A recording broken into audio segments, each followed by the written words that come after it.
I've always been the type who gets lost in the digital wilderness, scrolling through virtual mapping services late into the night when sleep evades me. It started as a harmless habit, exploring far-flung corners of the world from my dimly lit room, uncovering hidden gems like forgotten ruins or quaint villages. But one rainy evening, while delving into the icy tundras of the far north, I stumbled upon something that shattered my sense of security. A blurred patch on the map, right in the middle of a vast snow-covered plain, caught my eye. It wasn't a natural formation. It looked deliberately obscured, like a secret someone didn't want the world to see. My pulse quickened as I zoomed in closer, but the pixels refused to sharpen, hiding whatever lay beneath in a veil of digital fog. That blurred spot gnawed at me for days. I wasn't just curious, I was hooked. As a freelance journalist with a penchant for unsolved puzzles, I'd chased leads before, but this felt different, more personal, almost like the map was daring me to dig deeper. I scoured online forums dedicated to mapping anomalies, posting screenshots and asking if anyone else had noticed it. The responses flooded in. Wild speculations about military installations, research outposts, or even extraterrestrial landing sites. One user, going by the handle Arctic Echo, messaged me privately. They claimed to have coordinates for similar blurred zones in other remote areas and suggested it might be linked to classified environmental experiments gone wrong. Skeptical, yet thrilled, I replied. And soon we were swapping theories late into the night. Arctic Echo turned out to be a retired surveyor named Elena, who lived in a small coastal town not far from the tundra's edge. She had her own stories of odd discoveries during fieldwork, and her knowledge seemed genuine. We bonded over our shared obsession, and before long she proposed we team up for a real-world expedition. I hesitated. Venturing into the frozen north wasn't like hopping on a bus. But the pull was too strong. I convinced my old college buddy, Marcus, a rugged outdoorsman with a love for extreme hikes, to join us. We geared up with thermal suits, satellite phones, and enough supplies to last a week, then flew out to the nearest outpost. The journey began with a sense of adventure. We rented snowmobiles and raced across the endless white expanse, the wind whipping snowflakes against our visors like tiny needles. Our first night in the tundra was magical. We pitched tents under the aurora borealis, its green and purple ribbons dancing overhead. We shared hot cocoa from thermoses, laughed about old times, and speculated on what we might find. But as dawn broke, the mood shifted. The GPS led us toward the blurred coordinates, and the landscape grew harsher, cracked ice fields and howling gales that made conversation impossible. Hours later, we spotted it. A chain-link fence encircling a cluster of low, dome-shaped structures half buried in snow drifts. The place looked abandoned, but fresh tracks in the snow suggested otherwise. We killed the engines and approached on foot, our breaths forming clouds in the frigid air. The fence hummed faintly, as if electrified, and warning signs in multiple languages dotted its perimeter. Restricted area, no entry. Marcus found a section where the wire had been bent aside, perhaps by wildlife or wind. We exchanged nods and slipped through, hearts pounding. Inside, the domes were weathered and silent, their doors sealed with heavy locks. Elena picked one at random, and we forced it open with a crowbar from our packs. The interior was a time capsule. Dusty consoles, faded charts on the walls, and stacks of yellowed files. As I rifled through them, my flashlight beam revealed references to cryogenic testing, and specimen preservation. The implications chilled me more than the Arctic cold. Were they experimenting on animals? Or something worse? A sudden crunch of snow outside snapped me back to reality. Peering through a frosted window, I saw a silhouette moving between the domes, bundled in heavy gear, carrying what looked like a rifle. I ducked low, signaling to the others. We regrouped in whispers, deciding to bail before we were spotted. But as we crept toward the fence, a spotlight pierced the gloom, sweeping over us. "Hey, stop right there!" A voice boomed, echoing across the ice. Panic surged, we bolted, snowmobiles roared into life as shots rang out. Warning fire, or so we hoped. The chase was a blur. Engines screaming, bullets whizzing past, the tundra blurring into white chaos. We lost them in a sudden blizzard, but the fear lingered like frostbite. Back in civilization, we pored over the photos and notes we'd snatched. Online communities buzzed with our story, but official channels stonewalled us. Elena theorized it was a black site lab for climate manipulation, hiding failures that could spark global panic. Marcus and I weren't so sure. The specimens mentioned in those files hinted at something more biological, more sinister. To this day, that blurred spot on the map haunts my dreams. A reminder that some secrets are buried for a reason, and uncovering them invites dangers colder than any tundra. As a software developer, I spend my days decoding algorithms and patterns in code. It's a logical world, predictable and controlled. But one weekend, while virtually wandering through bustling metropolises on a mapping app, I noticed a recurring glitch, or so I thought. Scattered across alleyways and building facades were these abstract markings, swirling lines intertwined with cryptic icons, like digital artifacts bleeding into the real world. At first, I dismissed them as rendering errors, but they appeared too consistently, in too many disparate locations. Intrigued, I started cataloging them. I'd pause my coding sessions to hop back into the virtual streets, screenshotting every instance. The markings formed clusters in industrial districts, near warehouses and forgotten lots. One night, fueled by coffee and insomnia, I overlaid the locations on a city grid and spotted a rhythm, a sequence that mirrored binary code, but twisted into something organic. My mind raced. Was this street art with a hidden layer, or a glitch exposing underlying data? I confided in my coworker Liam, a puzzle enthusiast who moonlighted as a hacker hobbyist. He laughed at first, calling it my urban Easter egg hunt. But when I showed him the patterns, his smirk faded. "This isn't random," he muttered, tracing the lines on his screen. "It's like a cipher, mapping out roots or signals." Together we cracked it over late-night sessions, cross-referencing the icons with public records. The revelation floored us. Each marking aligned with sites of unsolved burglaries, vandalism spikes, and even a string of disappearances. It was a shadow network, etched into the city's skin. Excitement turned to dread when we delved deeper. The patterns predicted future incidents. Markings appeared days before reports of break-ins.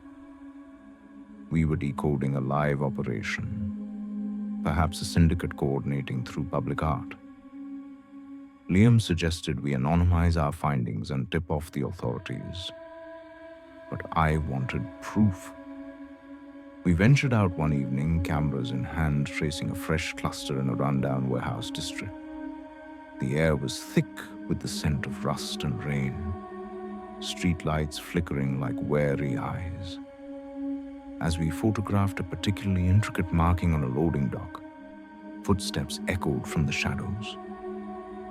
We froze, then ducked behind crates as two figures emerged, whispering urgently. They inspected the wall, added a new icon, and vanished into the night. Heart hammering, I snapped a blurry shot of their retreat.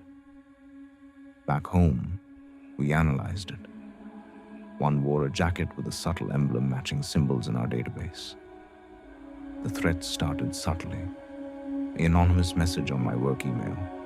Patterns are best left unseen. Then, a package at my door, printed screenshots of our virtual explorations, with our faces circled. Paranoia set in. I glance over my shoulder during commutes, convinced shadows moved with purpose. Liam received similar warnings, including a late-night call with heavy breathing and a single word, cease. We reported everything to the police, who treated us like overzealous amateurs at first. But when a predicted burglary unfolded exactly as our cipher suggested, complete with the emblem on security footage, they mobilized. Raids followed, netting a ring of tech-savvy thieves using augmented reality apps to overlay their codes on public spaces. The leader, a disgraced programmer, confessed to the network but denied the threats, hinting at a larger web. Relief came with arrests, but the unease persisted. New markings appeared sporadically, subtler now, as if the pattern had evolved. Liam and I distanced ourselves, but I still catch myself scanning virtual streets, wondering if the code lurks just beyond the pixels. In a world of data, some patterns bind you, pulling you into shadows you can't escape. Relocating to a coastal village after a messy divorce was supposed to be my fresh start. A quaint escape from urban chaos, with salty breezes and crashing waves. I'd unwind by exploring the rugged shorelines via online maps, tracing cliffside paths and hidden coves from my laptop. One foggy afternoon, a peculiar structure popped up on my screen. A weathered lighthouse on a jagged outcrop, its beam frozen in the digital image. The tower looked derelict, vines claiming its base. But something about the open door and faint light inside unsettled me. How had the mapping car captured this remote spot? Research yielded nothing. No historical records, no mentions in local law. It was a ghost on the map, invisible to searches. My ex had always mocked my overactive imagination, but this felt real, like an invitation. I packed a day bag, flashlight, notebook, energy bars, and drove out along the winding coastal road. The village faded in my rear view, replaced by mist-shrouded bluffs and the roar of the ocean below. The height of the outcrop was treacherous, slippery rocks, whipping winds, and gulls screeching like omens.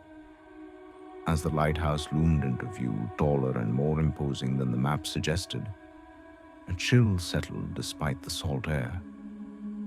The door hung ajar, creaking in the breeze. Inside, the spiral staircase echoed my footsteps, dust motes swirling in beams of grey light filtering through cracked windows.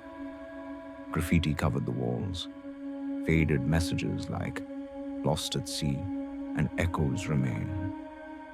Ascending, I found the lantern room, shattered glass, rusted mechanisms, and a logbook on a pedestal. Flipping through, entries dated back decades, chronicling storms, shipwrecks, and voices. The last keeper wrote of whispers from the deep, urging him to signal phantom vessels. A thud from below jolted me. Footsteps. I called out, but only the wind answered. Descending cautiously, I spotted wet boot prints on the floor leading to a hidden basement hatch I hadn't noticed before. Curiosity warred with fear as I pried it open. The basement was dank, walls lined with shelves of old signal flares and journals. In the corner, a makeshift bed with rumpled blankets. Someone had been squatting here. A journal entry caught my eye. The light calls them back, but they never leave. Panic rising, I backed away only to hear the hatch slam shut above. Trapped?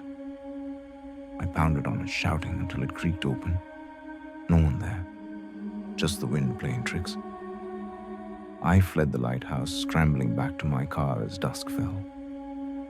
That night, dreams of whispering waves plagued me. Locals dismissed my story. The lighthouse had burned down years ago, a tragic fire claiming the keeper. No structure remained. My map must have glitched on an outdated image. But the boot prints, the journal, were they hallucinations? Or had I brushed against something spectral, echoed, refusing to fade? The coast holds its secrets tight, and some maps lead to places best left uncharted.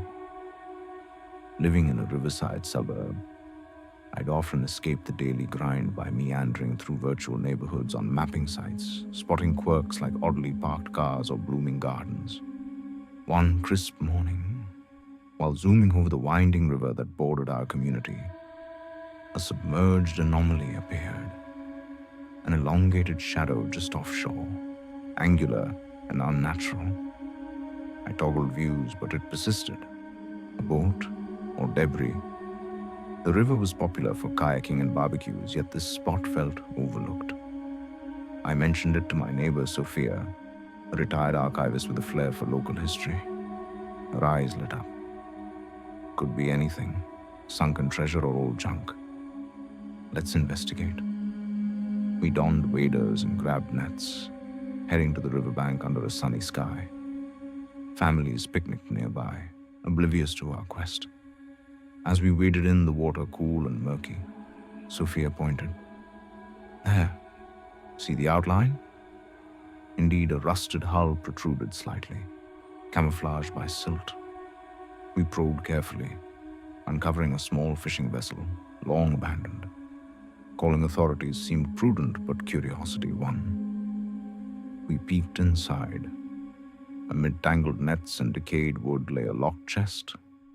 Forcing it open revealed artifacts, faded letters, a locket with a photo of a young couple, and a diary chronicling a fateful voyage. The last entry. Storm hit hard. She's gone. Can't face the shore police arrived. Divers confirming the wreck dated to the 1980s. A missing fisherman whose wife had vanished during a squall. Rumors said he'd searched endlessly, only for his boat to disappear too. The diary suggested despair drove him to sink it deliberately, joining her in the depths. The community mourned anew, holding a memorial as the river yielded its secret. Sophia and I reflected often. How many stories lie beneath the surface, waiting for a glance to unearth them? That virtual shadow brought closure, but also a lingering melancholy, a testament to love lost in the rivers that carry our sorrows away. Thank you for diving into these chilling tales of mysteries unveiled by virtual explorations. If these stories stirred something in you, share your own encounters below. Stay curious, but remember, some discoveries pull you under, forever changing the way you see the world. Until next time.